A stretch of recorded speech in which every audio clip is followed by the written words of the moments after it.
Welcome back everyone to Forza Horizon 4. We've not got that many dirt races left on this series to do.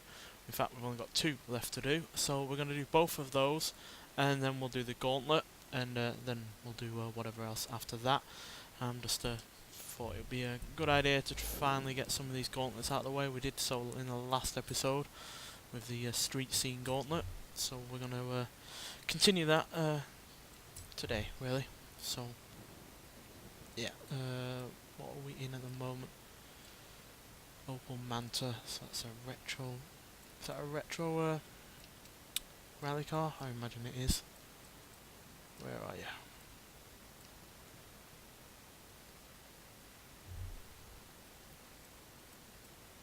Nope. Classic rally then?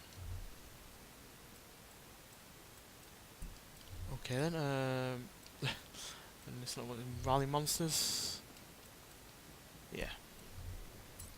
Wouldn't really call it a rally monster because it's certainly not got the most amount of power ever in a rally car, and it is only rear wheel drive. But yeah, 275 horsepower, only weighing just over just under 2,200 pounds. Rear wheel drive, so it's unlike some others here that have all wheel drive, but you know, it's lightweight, so let's see what it can do. I'm picking my favourite rally cars to finish off this dirt racing series, and yeah, pretty much the same as what I did with the street scene races. Just pick my favourites and up to the run up with the gauntlet race. Not really pick what I'm going to pick in the gauntlet yet, so I'll have to think on that as we play through this. Everyone here is all-wheel drive, luckily. The Renault isn't. It's to the front of us.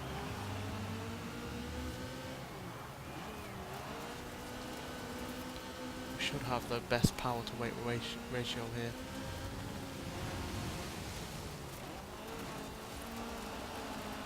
Just 275 horsepower, so it weighs less than 2,200 pounds is pretty good.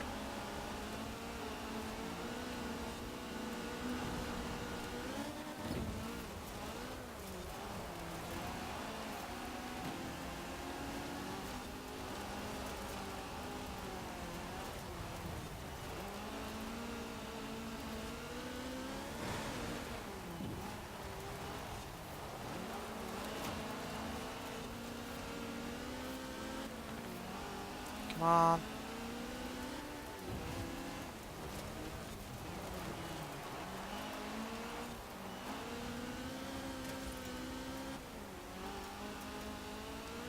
Obviously only being rear wheel drive is a bit of a disadvantage.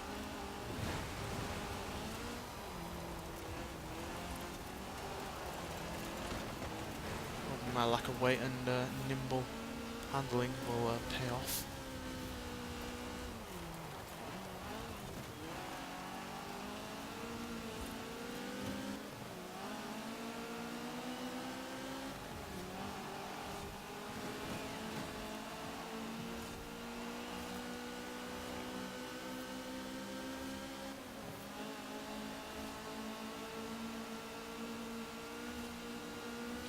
Plenty of speed.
We're going to have to settle for 5th. This Opel was not the best of choices there, evidently, but you know, that was actually the first time I actually raced this car. I bought it especially for this episode, but yeah, there we go. I guess it's a bit of a trial and error with certain cars that you want to pick over others, and some ones are bound to not work as well as other ones, but that's just the way it goes with racing games. You're never sure what's really going to be the best fit for you, either you or whatever circuit you're going to be on until you've tried it. But yeah, 5th position's fine. It could be a lot worse. Right, there's another one down here that we'll go to, and we'll pick something new when we get there.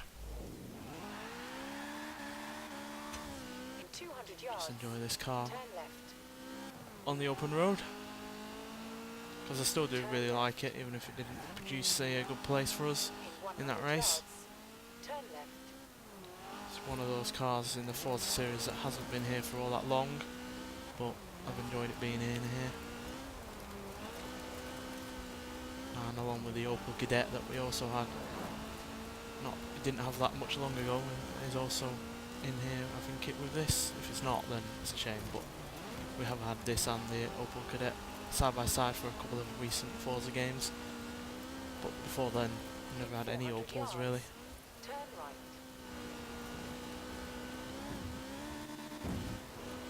And if we did, there were only I think it was the Opel VX220,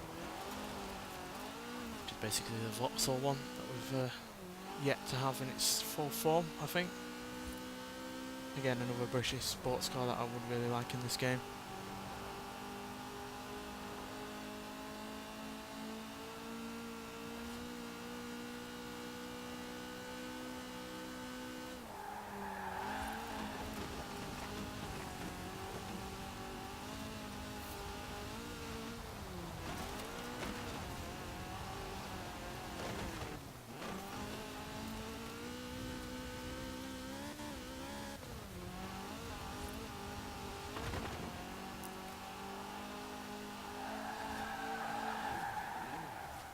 Arrived at your destination.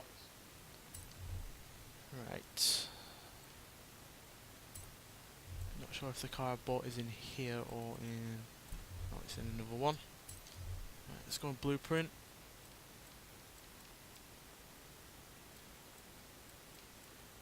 New, it's not there.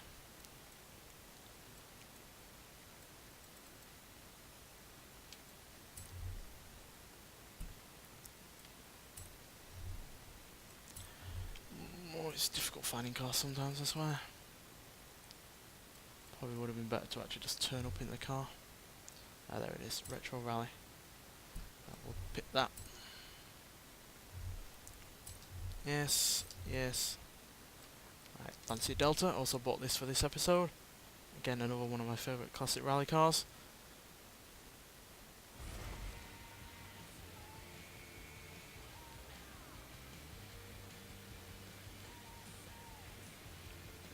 This, unlike the Opel, is all-wheel drive and has quite a lot of power as well, so hopefully it'll do us in good stead here.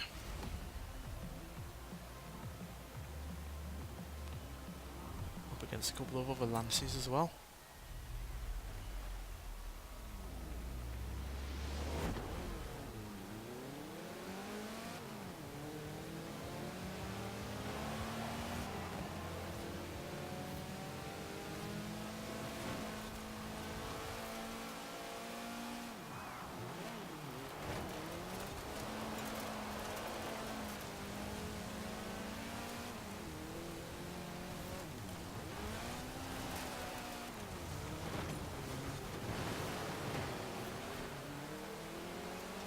It's like a pretty tough course. Lots of jumps, lots of water. Whoa.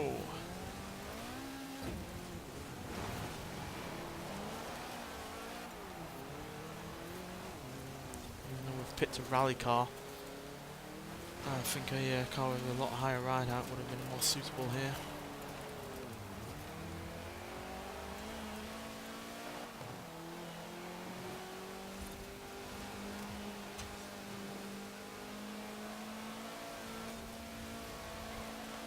But at least we're in a better position than we were before. Obviously I'd prefer to get into first place.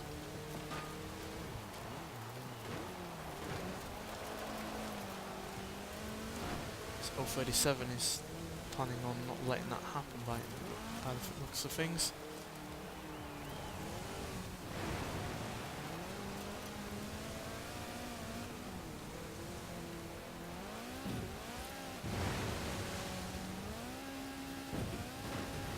Oh dear.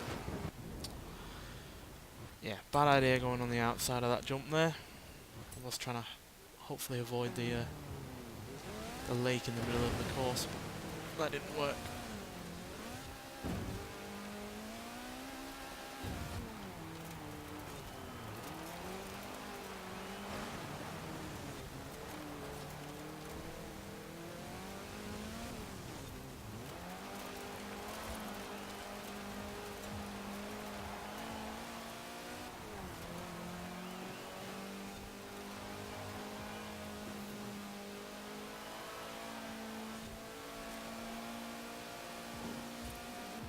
See, the problem here is that first place has the exact same car as me, but has obviously the distance.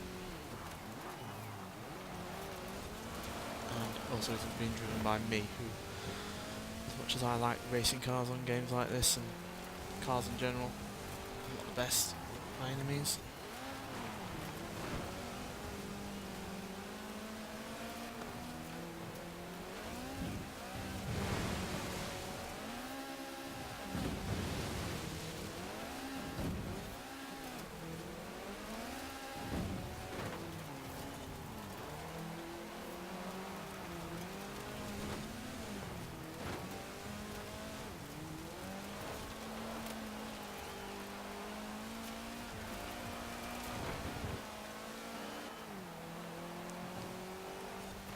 Finally made it past him. Some good distance.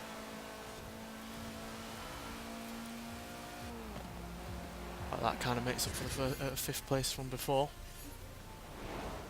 Though obviously being a lapped race, it's a lot easier to get a hang on what you're driving around. Whereas a point to point, you're learning right there and then. But nonetheless, get a fair bit of money and influence. Obviously I spent a fair bit on this car and the Opel Manta, but well worth it, because I like both of the cars, and buying them for this episode is a good enough excuse to splash out, really. Right, so we're going to be going to this Gauntlet, so I'll see you when we get there. Right, for this Gauntlet I've chosen a vehicle that I have upgraded myself. You'll have seen this on the Extreme Off-Road Silly Build series, which this Grand Cherokee Trackhawk actually topped for the moment, and yeah, I really like driving this car in this upgraded form. It's not often that I drive upgraded cars on this series, or at all really, but yeah, I really do like the look of this vehicle. And yeah, it's got plenty of power, it's got more than 1,000 horsepower, it's really rather quick in terms of acceleration, and yeah, it's got plenty of off-road capability, so it should be good here. So let's hope that's the case. Now obviously with this being upgraded, other cars here are also going to be upgraded, so it's not going to be a walk in the park by any means.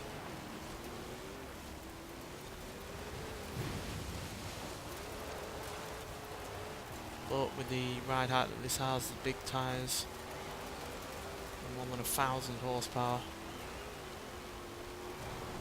any of the rough stuff is going to be easy, and if we are on any bits that aren't off-road, then we'll have the acceleration and speed to deal with that as well.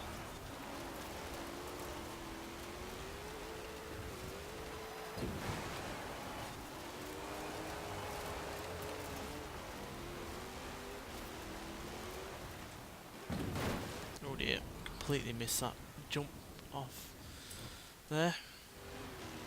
Wrong angle completely.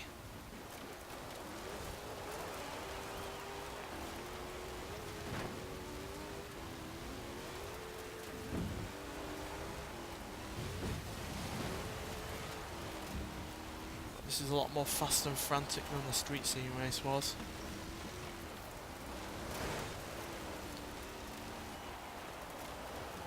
I wonder how long it is in comparison to that race though. That lasted over nearly 8 minutes, I think.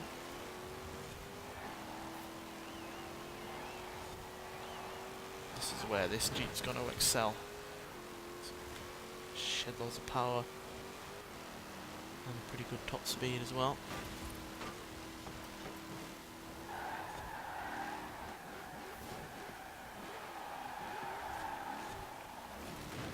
Not the best at braking, granted. And then you are dealing with a lot of momentum on a car this big and heavy. It's going that quick.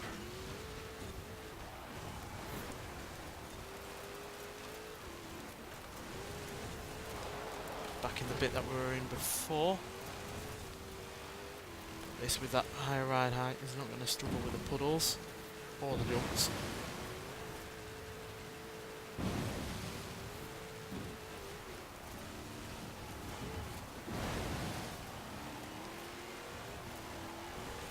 I've got a Lamborghini Urus in front.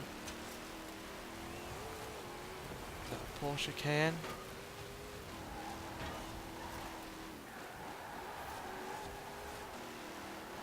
Can't work out what that one is. I think a BMW up front.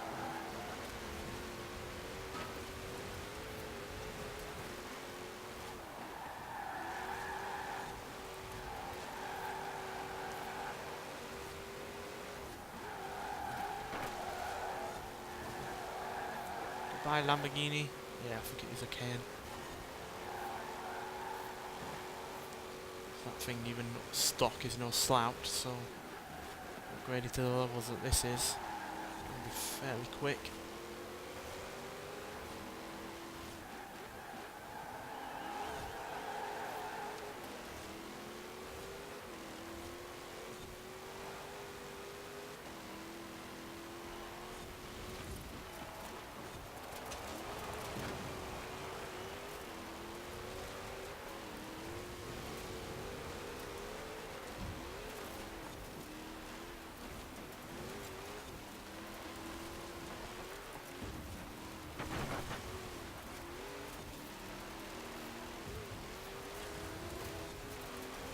Oh, it's a Jaguar F-Pace, not BMW.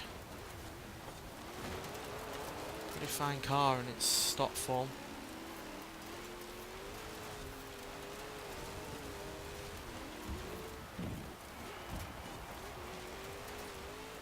There's no match for this pretty much fully upgraded Jeep.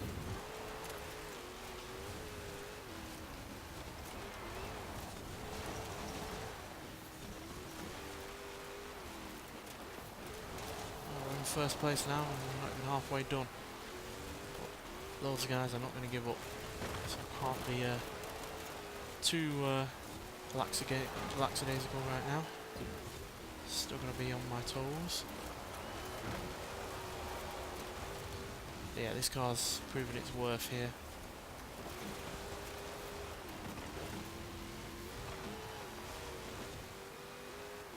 Well, we've gained a big lead. They could not deal with that quite thin part of the course there. And on this straight here, we're only going to increase our lead.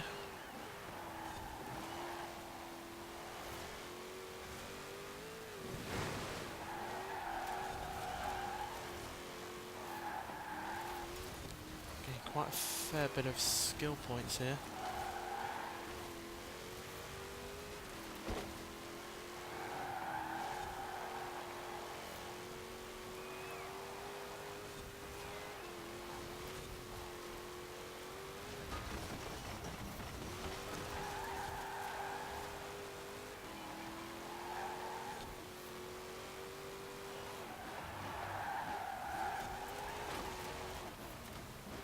Oh dear. Completely missed that checkpoint. Just got the angle into the corner wrong. And that's what happens.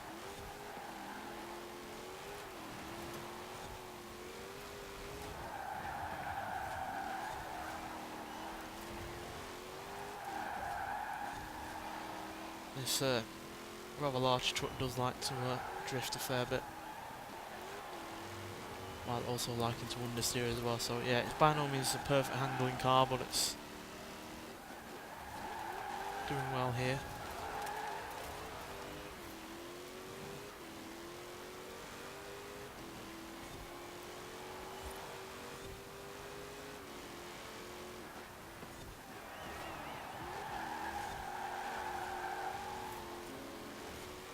Jaguars right behind us.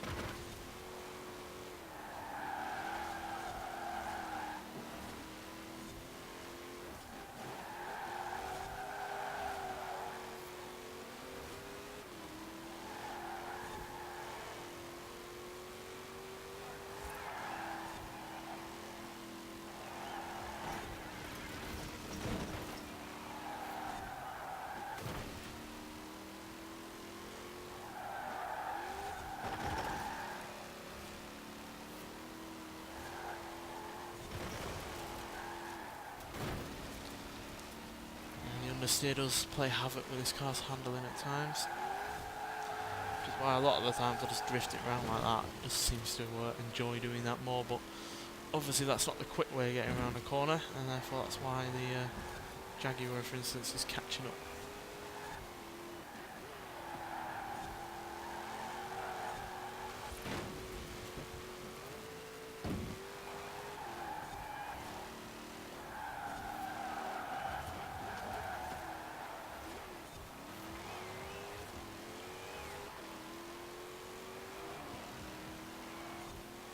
%, left to go.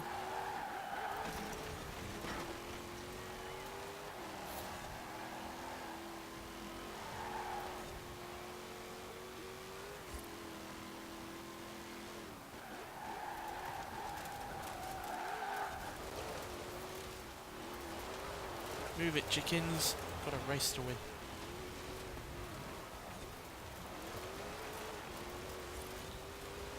This time we'll do it first time rather than second time like we had to do in the Camaro.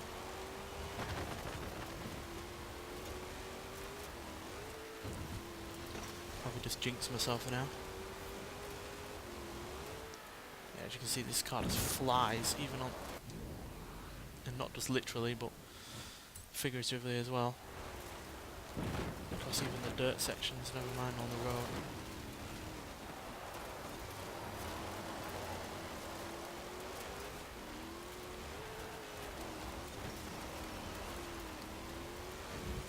Additional lights have deployed, which is why it still looks pretty much like daylight.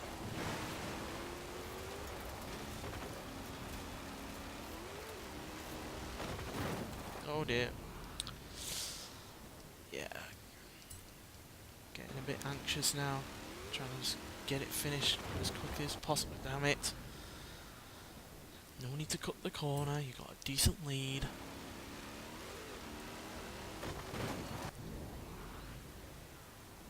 It's a memory kind of thing. I physically feel like I have to go like that, even though I know I shouldn't. So I do apologise for that then.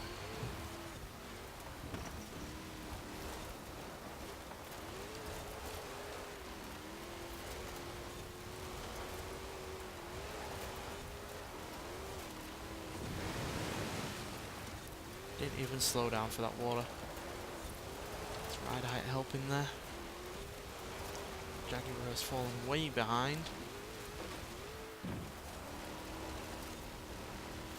Here we go, final bit. Home stretch. Power. Yeah. Not going to say it's easy, because it wasn't. Especially in terms of getting through the pack. Absolutely dominated the Gauntlet. Man, I am so glad I spent 2 months putting that together. That performance made it all worthwhile. So yeah, there we go. As you can see, there's no real best car to have out of that lot that were against us, because yes, the Jaguar came in second, but another Jaguar came in 8th, and the Range Rovers might have come in 10th, 11th, but then another one came in 5th, so yeah, I think I made the right choice with the Jeep there, especially with it being upgraded. May well be the highest, my highest PI there, but I really don't think a few PI is going to make much of a difference. I think that this is probably the better modern SUV to upgrade fully. And as you can see, it really did work out quite well. No, it's not a great handling car. The brakes were a bit off, and it did understeer at times, and obviously oversteer quite a lot. So there is that to contend with, but yeah, Glad we did it first off this time rather than try it again like we did in the Camaro with the street scene racing. Ugh. Another worthless wheel spin. Right, I'll show you what else we've got to do left on this series, and then we'll Hey, do monkey. one more thing. Alex tells me you're back from the Gauntlet and that you're Horizon's new dirt racing champion. Nice work. Just before you visit me in the Horizon offices, wipe your feet, will you? Never. Right, so yeah, we've got... This is the road racing series. You see we've got 2 down here, 3 there, 4, 5, 6, 7, 8. 8 of them to do. So I think we'll get one of them done today, and then we'll plough through some more at a later date. But then we've also got cross-country series. Again, we've got a few of these. We've got 1, 2, 3, 4, 5, 6, and then obviously the Gauntlet to do. 7. So 8 again. There. And then that's it. So yeah, we've not got much left to do in this series now that we've done the dirt racing and the street scene. But yeah, nonetheless, there is obviously still a decent amount to go, because obviously we're still going to do our business, we're still going to do that vlog stuff, and then the drifts. So we're not quite close to finishing yet, but I don't think we're that far off, to be honest. So yeah, is there a race close by? Yeah, we'll do this one. So we'll go down there, Turn enjoy some around more of this when it Jeep. is safe to do so.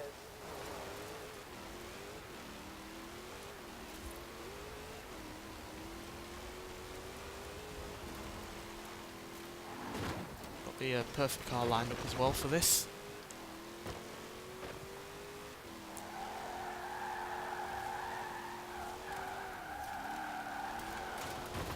Who knew you could make a Jeep like this into a track, into a drift king, really. You won't look at this and think, oh yeah, that's something that you can drift around with ease. And yeah, it just does. Obviously that's not perfect for racing, but certainly makes it quite fun. In 400 yards, turn left.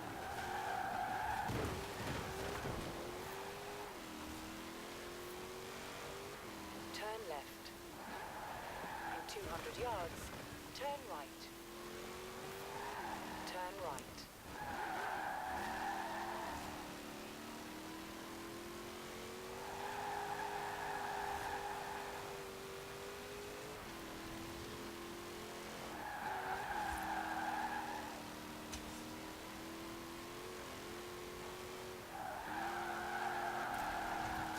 Ooh, pretty fireworks.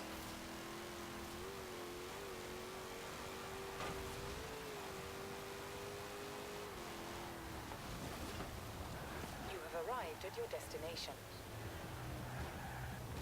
Right, just gonna get in the car and then we'll start it. So I'll show you the car first. It's kind of a continuation of what we had in the previous episode.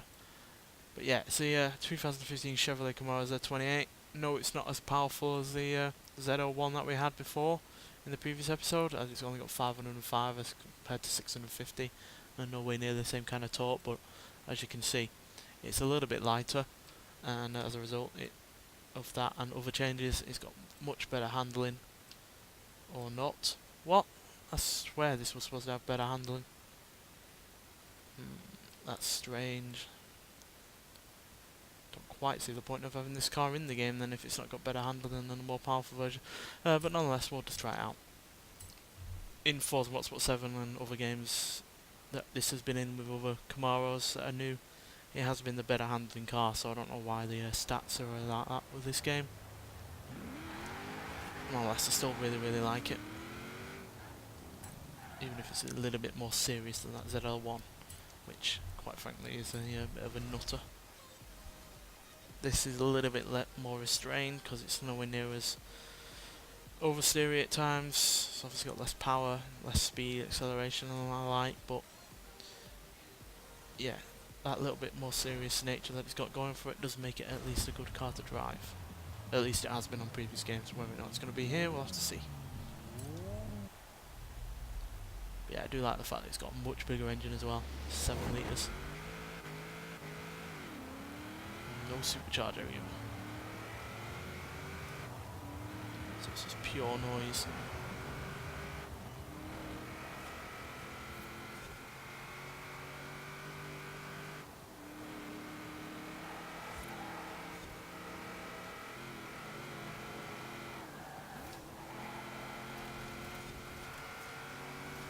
Well, it feels like it handles better than the Z01. So we're not getting quite the oversteer, but we are getting more understeer, so we're going to have to pay attention to that. A slight dab at the brake and a little bit of a lift off, and we get round alright. Not so much that time round.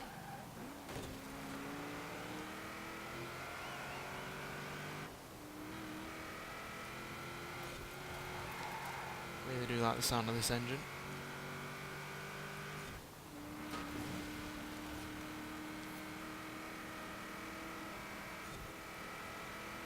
For me personally, it's Chevrolet that are king of the V8 rear-wheel drive cars in America.